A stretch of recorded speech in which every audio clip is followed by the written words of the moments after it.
Nilphamari EPZ থাকা সত্ত্বেও এই অঞ্চলে এখনো পর্যন্ত আধুনিক স্বাস্থ্য সেবা গড়ে উঠেনি, নাগরিক সেবা গড়ে উঠেনি, সহজ সেবা গড়ে উঠেনি। এখানের মানুষ চিকিৎসা সেবা থেকে বঞ্চিত, কর্মসংস্থান থেকে বঞ্চিত, নাগরিক সুবিধা থেকে বঞ্চিত। আমাদের এই বিষয়গুলো নিয়ে আমাদের জাতীয় নাগরিক পার্টির সম্মানিত আহ্বায়ক নাহিদ ইসলাম কথা বলবেন।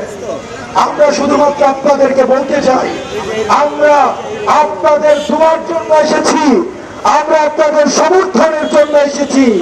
আমরা চাই আপনারা আমাদের পাশে থেকে আমাদের হাতকে শক্তিশালী করবেন। আপনারা যদি আমাদের পাশে থাকেন, ইলেকট্রা এয়ার কন্ডিশনার কম বিদ্যুৎ খরচে দেবে অধিক শীতলতা আর সেভিংসও হয়ে যাবে। তাই আমরা বলতে পারি দুনিয়ার কোন জালেম আমাদেরকে রাস্তা থেকে উঠাতে পারবে না।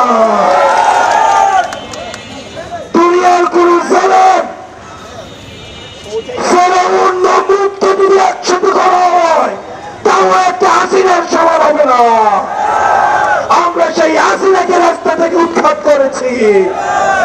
আমরা আপনাদেরকে সাথে নিয়ে এখন চাঁদাবাজদেরকে উৎখাত করবো, দুর্নীতিবাজকে উৎখাত করবো। যারা দুর্নীতি করবে, যারা চাঁদাবাজি করবে, তারা হচ্ছে রাজনৈতিক দৌলতের পরিচয় দিচ্ছে।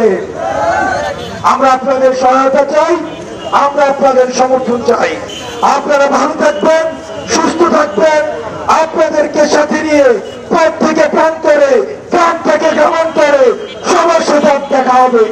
আসসালামু আলাইকুম ওয়া রাহমাতুল্লাহ।